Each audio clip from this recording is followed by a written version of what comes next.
Olá você, boa noite, boa tarde ou bom dia, aqui em Fortaleza, eu sou o pastor Paulo César Sampaio, obrigado de coração pela sua presença aqui comigo, sempre às segundas, quartas e sextas-feiras, obrigado mesmo. Hoje, segunda-feira, dia 20 de fevereiro, são 22 horas e 2 em Fortaleza, com temperatura de 25 a 26 graus, choveu bastante, graças a Deus, estamos alegres, felizes, porque Deus vai, mais uma vez, falar aos nossos corações. E para nós isso é motivo de muita alegria mesmo. Chuva no Nordeste não é problema, não é calamidade, como muitas vezes acontece no Sul e Sudeste. Aqui chuva significa bênção. Se nós cantamos, manda chuva, Senhor, chuva de graças, que coisa linda. Gente boa de Deus, hoje é o vídeo número 110, parte B, e nós vamos trazer, penso eu, um tema super interessante aqui para a gente ponderar. Vamos falar sobre a autoridade de Jesus Cristo, vamos falar sobre parábola dos dois filhos e parábola dos lavradores maus.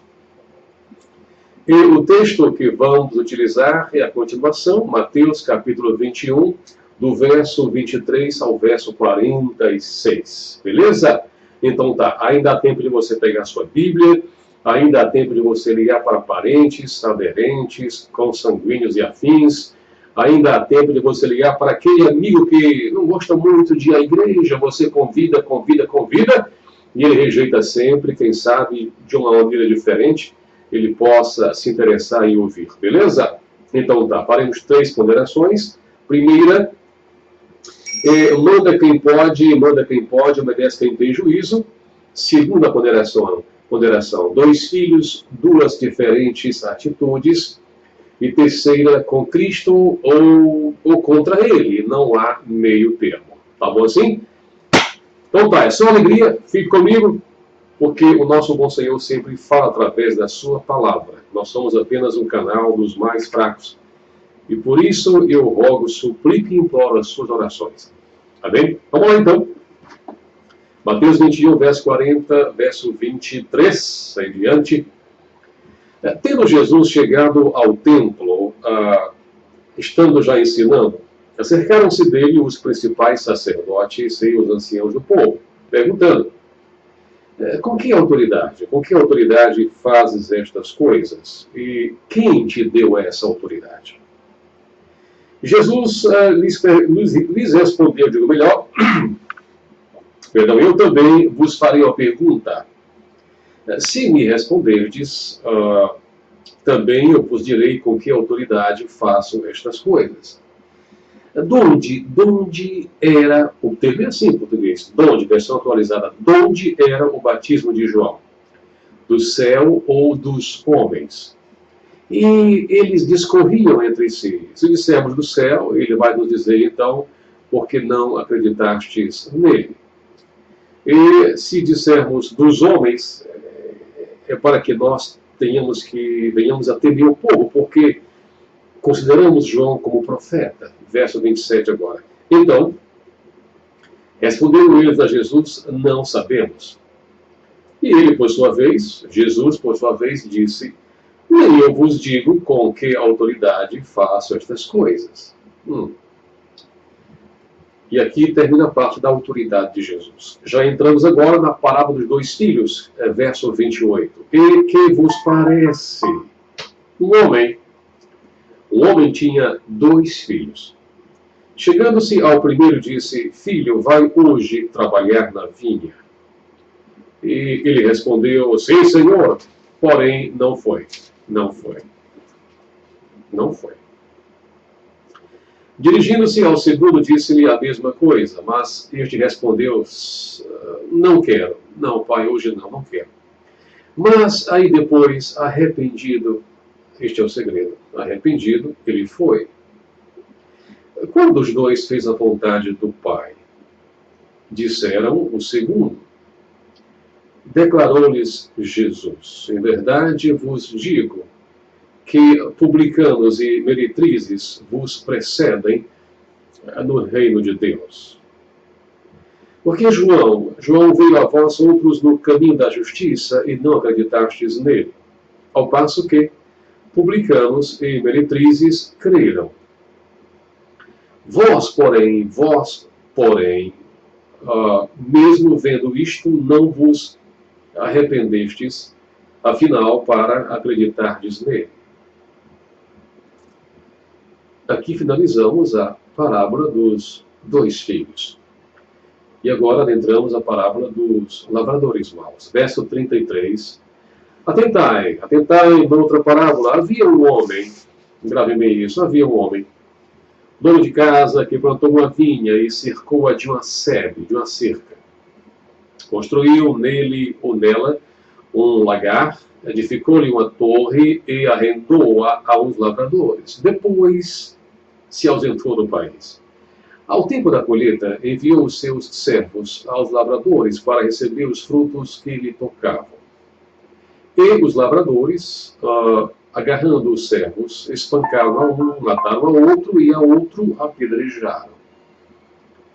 Enviou ainda outros servos em maior número e trataram-no da mesma sorte. E por último, enviou-lhes o seu próprio filho, dizendo: a ele respeitarão.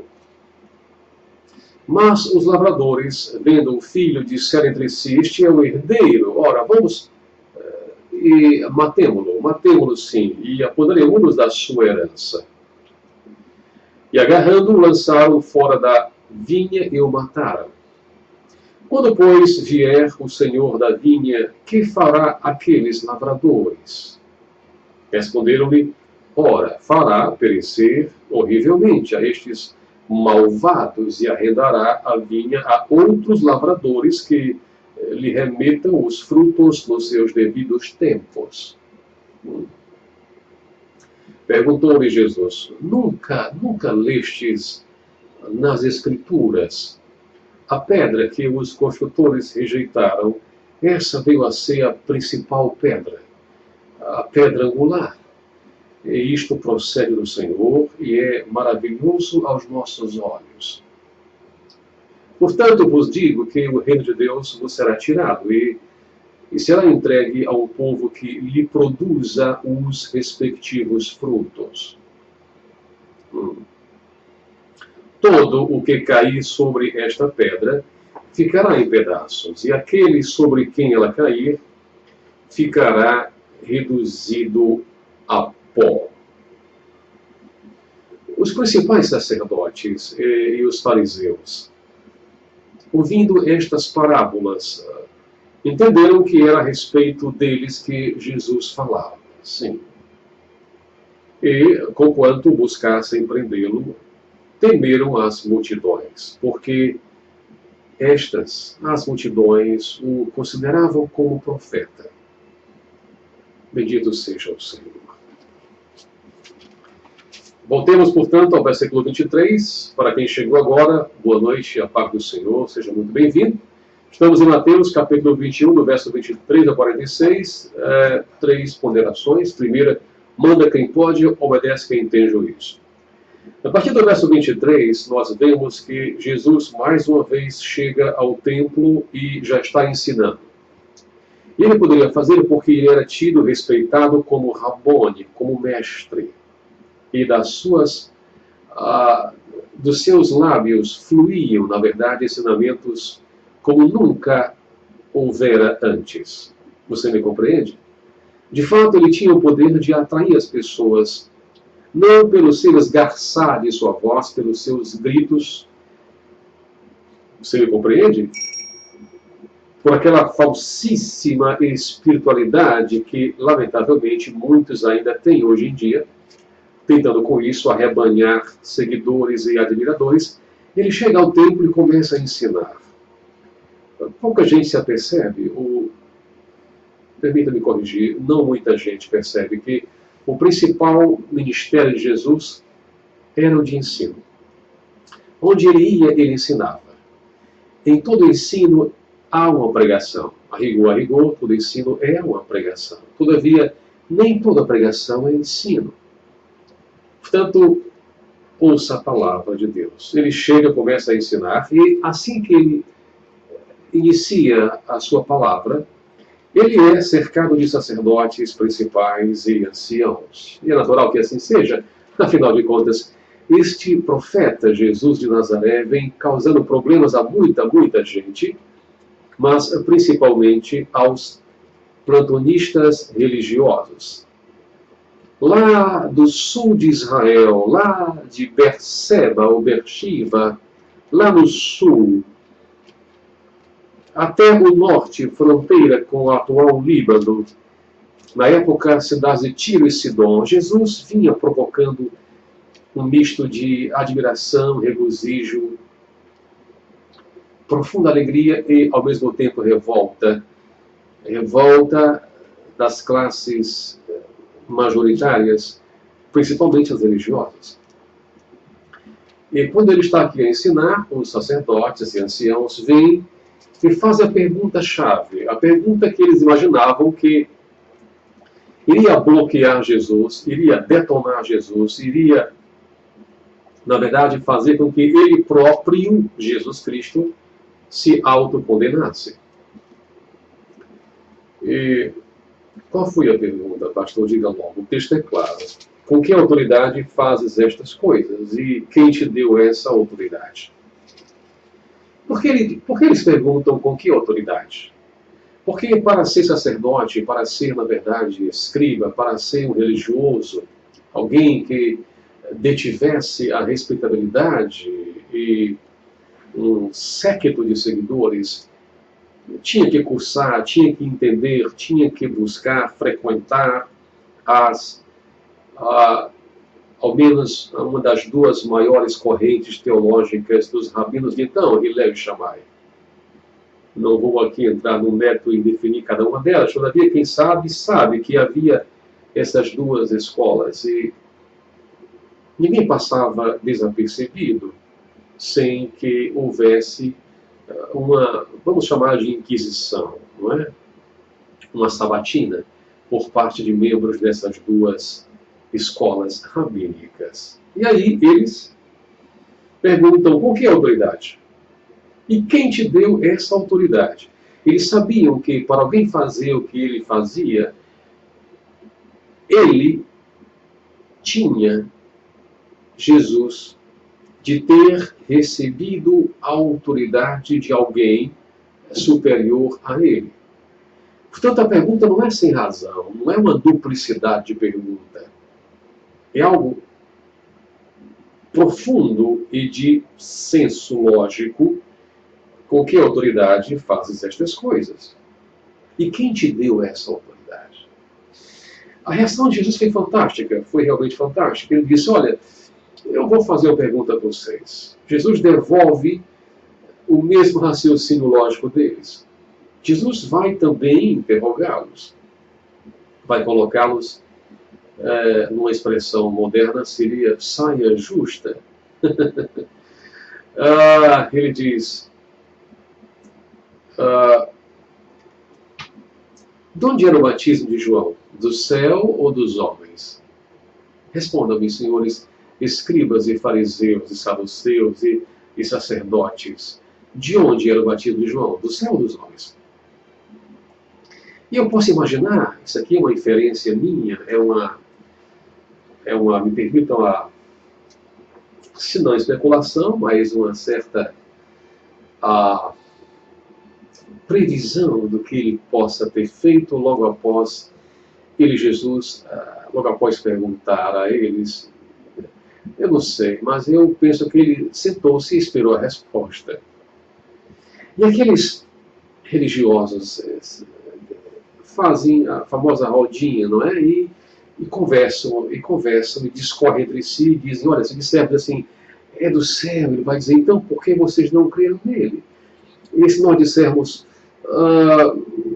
é dos homens, se dissermos isso, vamos nos ferrar todos, porque ele, Jesus, sabe que o povo considera João como um profeta da maior respeitabilidade, da maior credibilidade, portanto, nós não vamos nos colocar contra o povo. Afinal de contas, sejamos honestos, eles viviam do povo, sim ou não? Então, eles finalmente vêm a Jesus e dizem assim, olha, vamos falar a você uma coisa, Jesus. Não sabemos. Não sabemos. E aí Jesus diz, nem eu vos digo com que autoridade faço estas coisas. Ora, pelo amor de Deus, eu quero imaginar, e não vou errar, se afirmar que vários deles já haviam escutado Jesus, já haviam presenciado seus discursos, já haviam presenciado, e a bem da verdade, várias pessoas sendo curadas por ele, e já haviam escutado que Jesus se fazia igual ao Pai, e muitas vezes ele, o Mestre Jesus, havia dito que o meu Pai que está nos céus, eu faço a vontade dele, não faço de mim mesmo, eu faço aquilo que o Pai me determina fazer. Simples assim e, ao mesmo tempo, complicado assim. Onde eu quero chegar?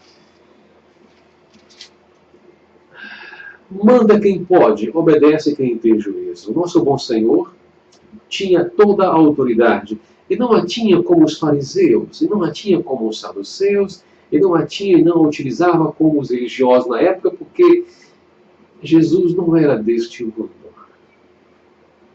E ele tinha, de fato, toda a autoridade nos céus e na terra. Ele havia dito, me foi dado todo o poder nos céus e na terra. Portanto, ele podia fazer o que estava fazendo naquele momento e muito mais faria. Ele sim tinha todo o poder, toda a autoridade nos céus e na terra. E se você hoje está sofrendo de alguma enfermidade, de algum problema, seja ele qual for, o mesmo Jesus que transformou água em vinho, que curou paralíticos, que ressuscitou a mortos, que deu vida a moribundos e fez coxos andarem, é o mesmo Deus que tem toda a autoridade, aqui e agora, através deste canal de comunicação, e de tantos outros quando pregados com honestidade e sinceridade. Ele tem poder para nos ajudar nas horas mais difíceis, sejam elas quais forem. Toda a autoridade me foi dada nos céus e na terra, disse Jesus. Portanto,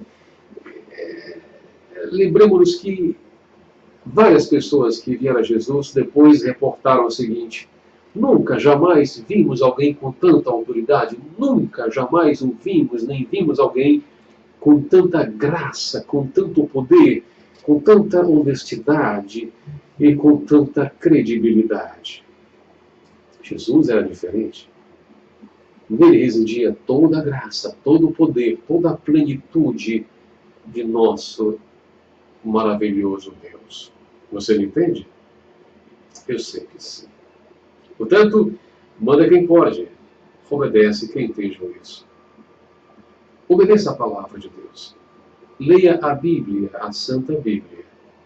Todos os dias, reserve um tempinho para lê-la, medite nela e procure aplicá-la à sua vida. Comece devagarinho, comece de forma simples. 1 versículo, 3 versículos, 6 versículos. De repente, você pode, ao final de um ano, um pouco mais de um ano, ter lido toda a Bíblia Sagrada. Amém? Eu sei que sim. Hoje em dia, no Brasil, nós vivenciamos uma crise muito grande de autoridade. Porque a corrupção, lamentavelmente, campeia nos mais altos níveis, de cima para baixo e de baixo para cima. Nós não sentimos mais segurança nas autoridades de plantão, lamentavelmente. Nós não sentimos autoridade no que está acontecendo hoje em dia. E, assim como o salmista, nós elevamos os nossos olhos e os levantamos aos céus e dizemos: de onde nos virá o socorro? O nosso socorro vem do Senhor que fez os céus e a terra. Mas, olha uma coisa, por favor. Ele não vai enviar anjos para se personificarem e nos ajudarem a votar melhor, para que tenhamos melhores autoridades, de fato, representativas de uma maioria absoluta. Autoridade é dada por Deus. Nas epístolas paulinas e em outras passagens, vemos que as autoridades que aí estão, fala o velho e sapientíssimo apóstolo Paulo, elas foram designadas por Deus. E desobedecer à autoridade é, na realidade, em primeira e última instância, desobedecer ao próprio Deus. Mas a pergunta é muito grave. Como obedecer a alguém que, apesar de investido de autoridade através do voto, não tem mais este alguém autoridade moral para governar? Você me compreende, sim ou não? Eu estou ainda dentro do tema. Obedece, manda quem pode, obedece quem tem juízo.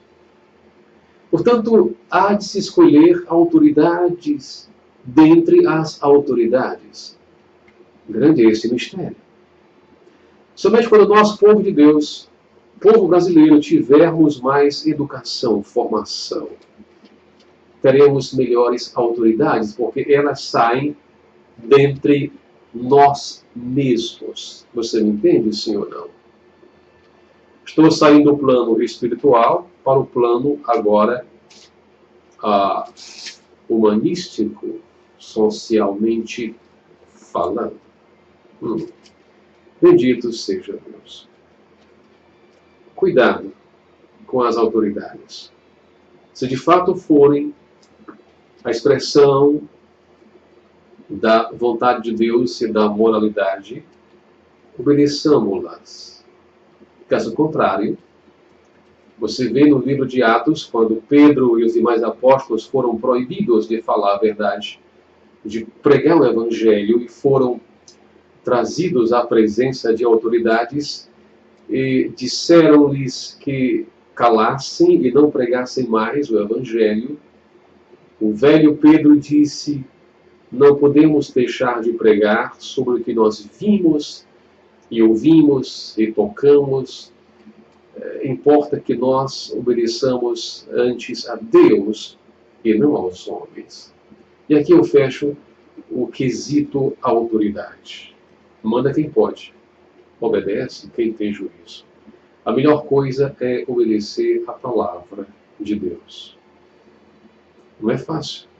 Não estou aqui falando que será fácil, mas é o melhor caminho. Aliás, é o único caminho, a verdade e a vida. Vamos em frente, versículo 28 fala sobre a parábola dos dois filhos. Mais uma vez, nosso bom Senhor fala em parábolas, porque, para quem já está acostumado conosco, era praxe dos mestres falarem em parábolas, tanto mestres do judaísmo quanto mestres de outras religiões do Médio Oriente àquela época. O que vos parece? Um homem tinha dois filhos e, chegando-se ao primeiro, disse: filho, vai hoje trabalhar na vinha. Este homem, não temos aqui o nome dele, nem temos os nomes de seus filhos, porque não interessa. O que interessa é a ação que cada um deles fez. Então o pai chega para o filho e diz: filho, vai trabalhar hoje na vinha. Portanto, era um proprietário. Era um proprietário de vinha, com dois filhos. Chega a um e diz: vai trabalhar na vinha, filho? Ele diz: sim, senhor, papai, vou sim. Porém, não foi. Disse que ia, mas não ia. Quantas e quantas vezes nós somos chamados ao trabalho na casa do Senhor e dizemos: sim, Senhor, vou fazer, vou participar, mas ao final nós simplesmente nada fazemos e ainda arranjamos desculpas esfarrapadas, não é assim? É muito parecido, não, com esse filho aqui. Mas aí ele vai ao segundo filho e diz: filho, vai hoje também trabalhar na vinha. E o segundo filho diz, papai, eu não estou afim de ir hoje não quero não, sabe, eu não quero não. No entanto, depois, arrependido, ele foi. Qual dos dois fez a vontade do Pai? Pergunta Jesus aos seus ouvintes. Ora, está na cara, é muito fácil. O segundo. O segundo que se arrependeu. O segundo que negou o pedido do próprio Pai. O segundo que disse não vou, mas depois foi, porque teve arrependimento. Perdão, o arrependimento aqui é fundamental, é chave que abre as portas dos céus. Não há salvação sem ter havido antes arrependimento de pecados e confissão de cada um deles.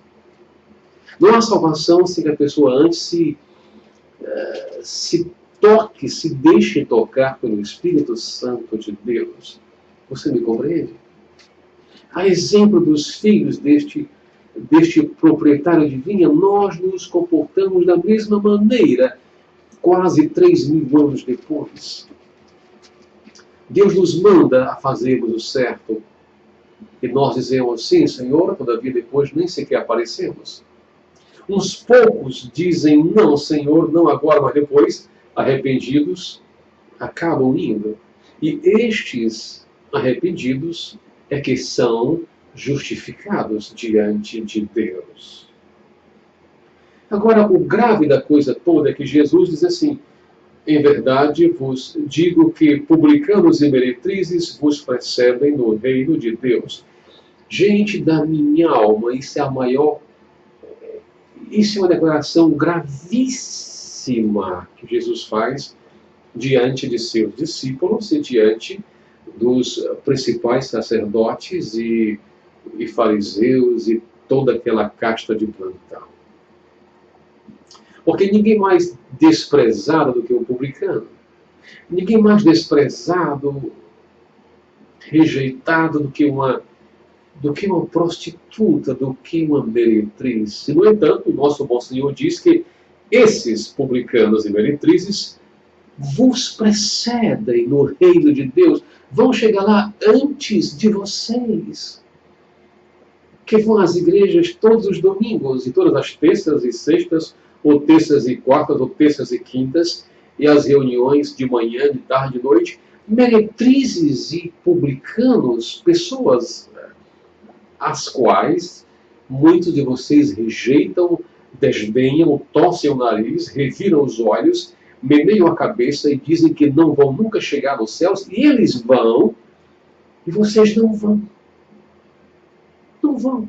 Apesar de se julgarem religiosos. Apesar de se julgarem merecedores do reino dos céus. Mas, para a surpresa de muita gente e desgraça de tantos outros, é com força. Ah, meus irmãos queridos, não é tão fácil, o caminho é estreito, muito estreito, para se chegar aos céus.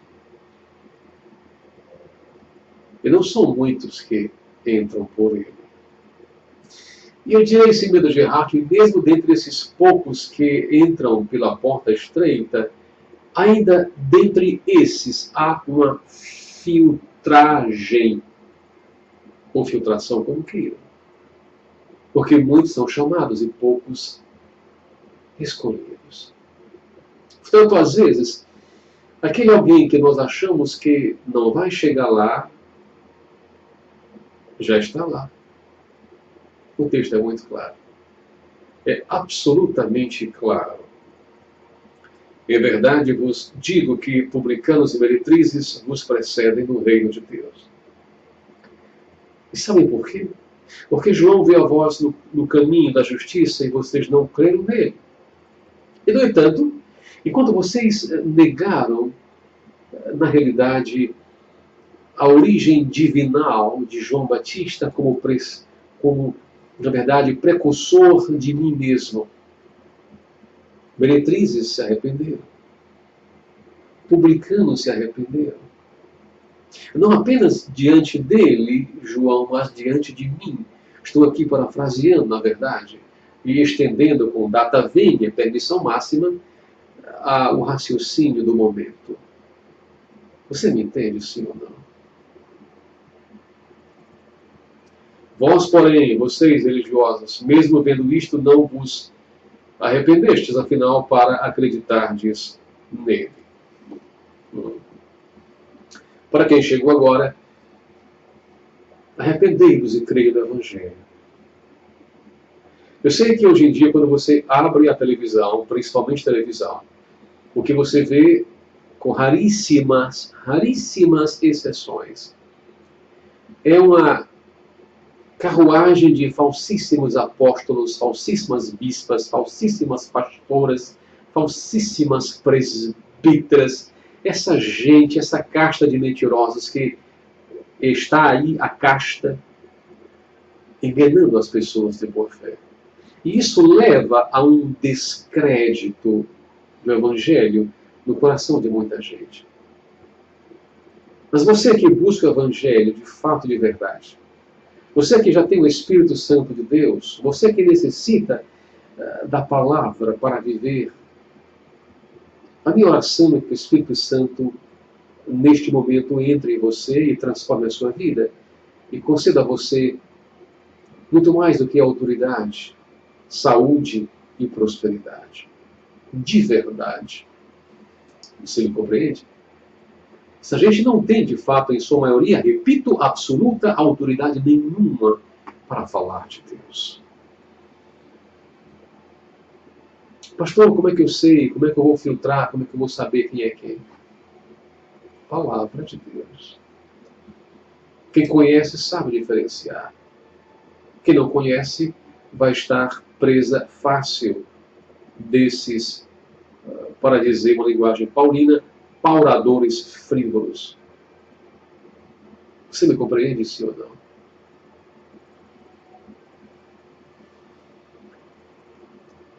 Sejamos como o segundo filho, que, embora aqui, ali, acolá, venhamos a negar alguma coisa, ao final vamos nos arrepender e dizer, sim, Senhor, obrigado. Porque apesar de minhas fragilidades, minhas fraquezas, meus senões, minhas limitações, minhas dúvidas que não são poucas, apesar de tudo isso, Pai, eu creio em Ti. Eu creio em Ti. Senhor, me ajuda a crer mais em Ti. Aumenta a minha fé.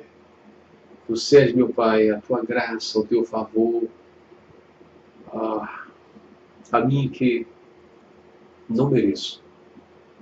Mas faço aqui, repito aqui a ação do publicano que batia no peito e dizia, Senhor, se propício a mim, pecador. Ajuda-me na minha falta de fé.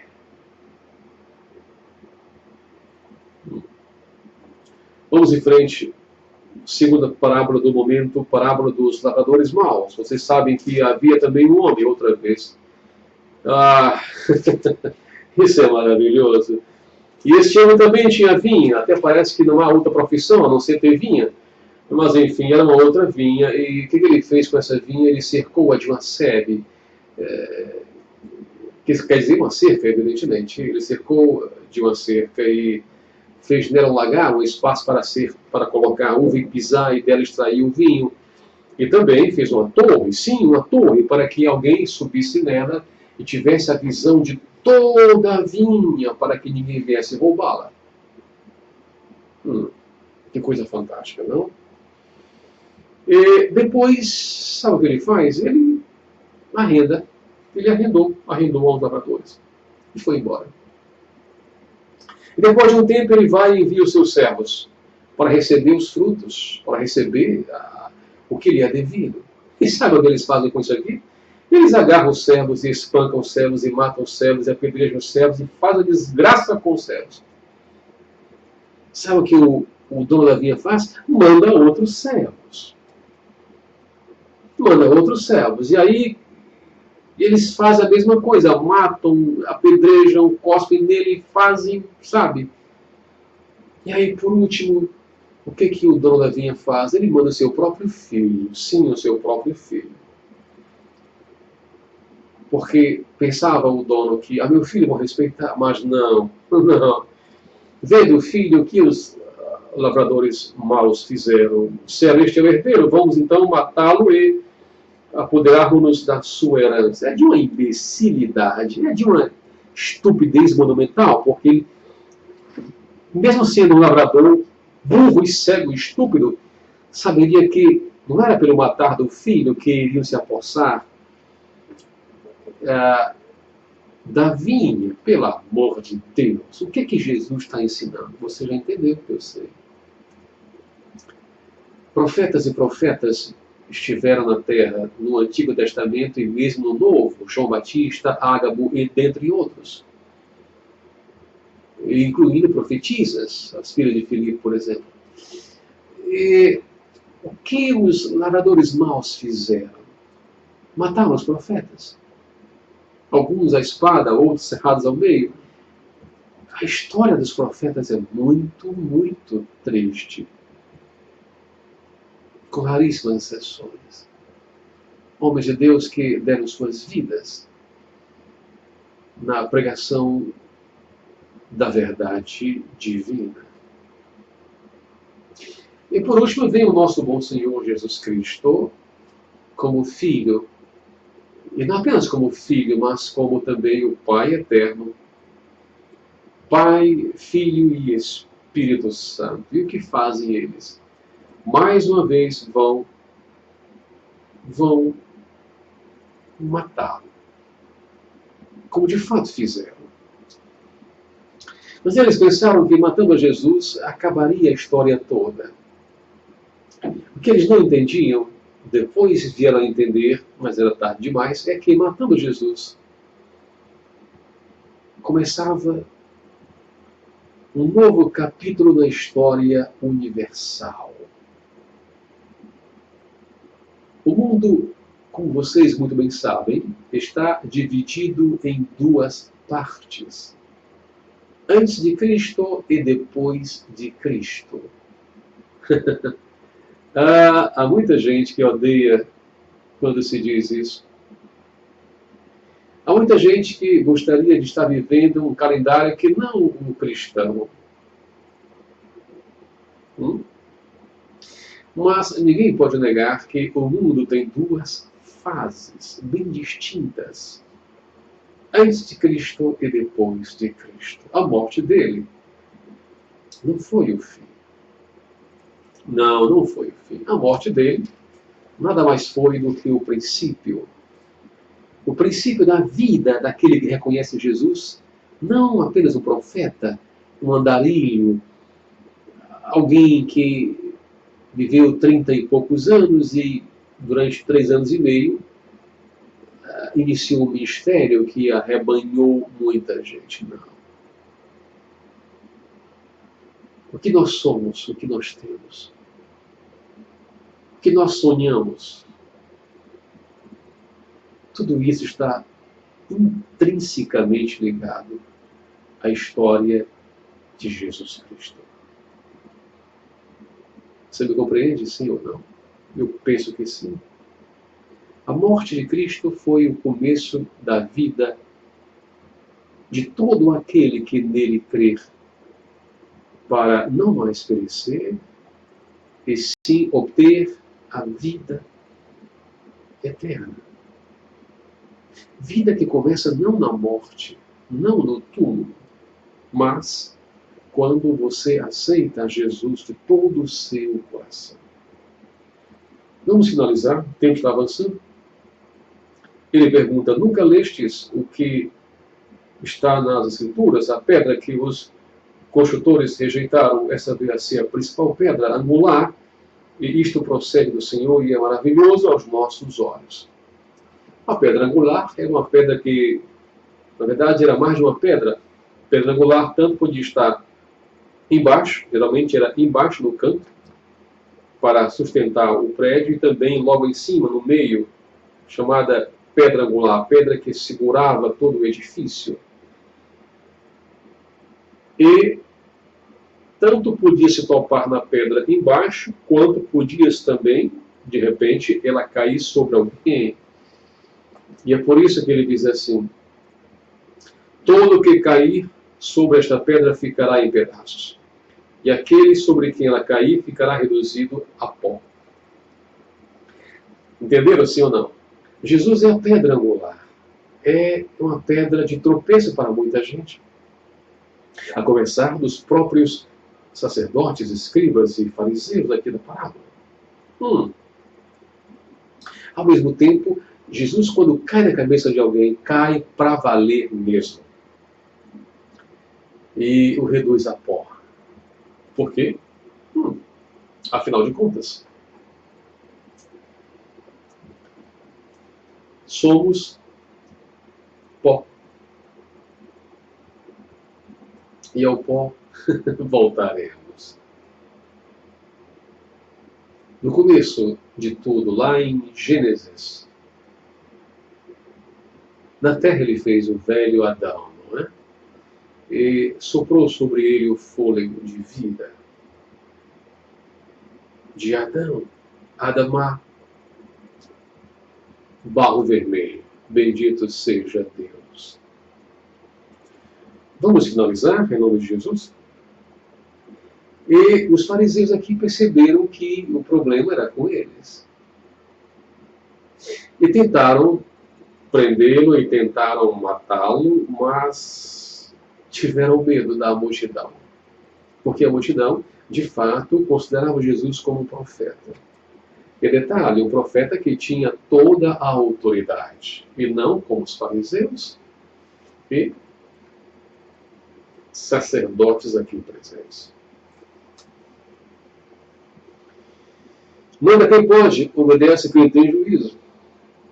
2 filhos, 2 atitudes completamente diferentes. Ou se está com Cristo, ou se está contra Ele. Disse Jesus: quem comigo não ajunta, espalha. Com quem você está? Com Cristo ou sem Ele? A favor dele ou contra Ele? Você o tem aceito ou tem rejeitado?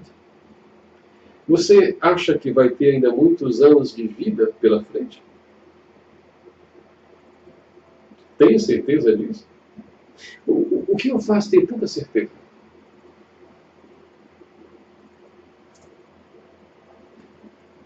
É melhor repensar. A vida é curta. Muito curta. Você pode nem amanhecer vivo amanhã. Não é o que eu quero, não é o que eu desejo, não. Desejo a você vida longa, longuíssima em Jesus. Amém? Amém. Obrigado a você pela sua audiência, pela sua paciência. Vamos estar de volta na próxima quarta-feira, em nome de Jesus. Como sempre faço, lá vou eu.